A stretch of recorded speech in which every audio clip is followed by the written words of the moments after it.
এর মতো একজন আইকনের সাথে আমার এতগুলো মিল থাকতে পারে।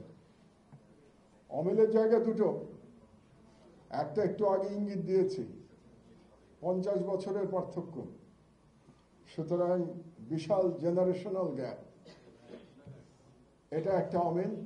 ও আর একটা মিলের কথা বলতে ভুলে গেছে, শহীদ আবরারকে যারা সারা রাত ধরে নির্যাতন করে হত্যা করেছিল, তারাই আবার আমার উপরে আক্রমণ চালিয়েছিল কুষ্টিয়াতে 2018 সালে। এটাও একটা আশ্চর্যজনক মিল, কারণ আমারও সেদিন নিহত হওয়ার কথা ছিল। আমি নিহত হই নাই, আল্লাহর ইচ্ছা অন্যরকম ছিল। তো অমিলের জায়গা যেটা বললাম, একটা তো 50 বছরের পার্থক্য, বিশাল জেনারেশনাল গ্যাপ। দ্বিতীয় অমিল, শহীদ আবরার শহীদ হতে পেরেছেন, আমি শহীদ হতে পারি নাই।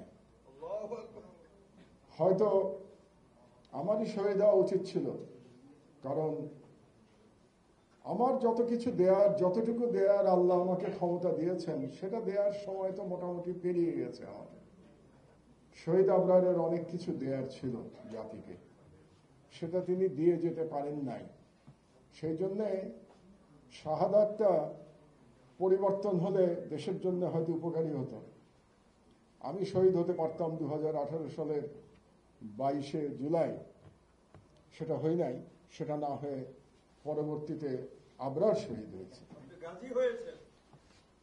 তো শহীদ আবরারের লড়াইটা কি ছিল? সে কোনো রাজনীতি করতো না, আমরা জানি।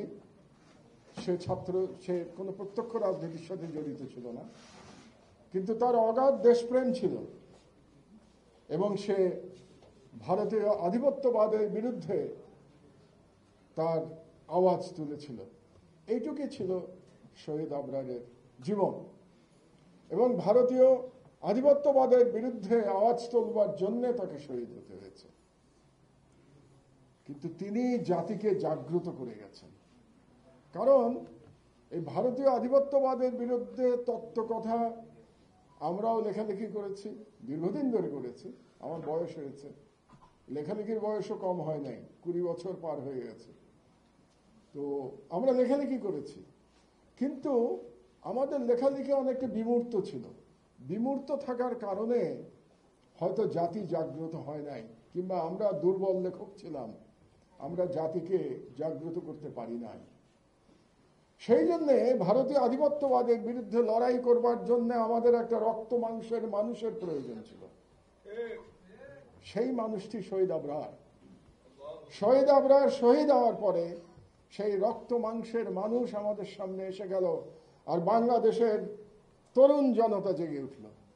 আমরা যেটা জুলাই বিপ্লব পরবর্তীতে দেখেছি, তার শুরুটা হয়েছিল শহীদ আবরারের শাহাদাতের মাধ্যমে।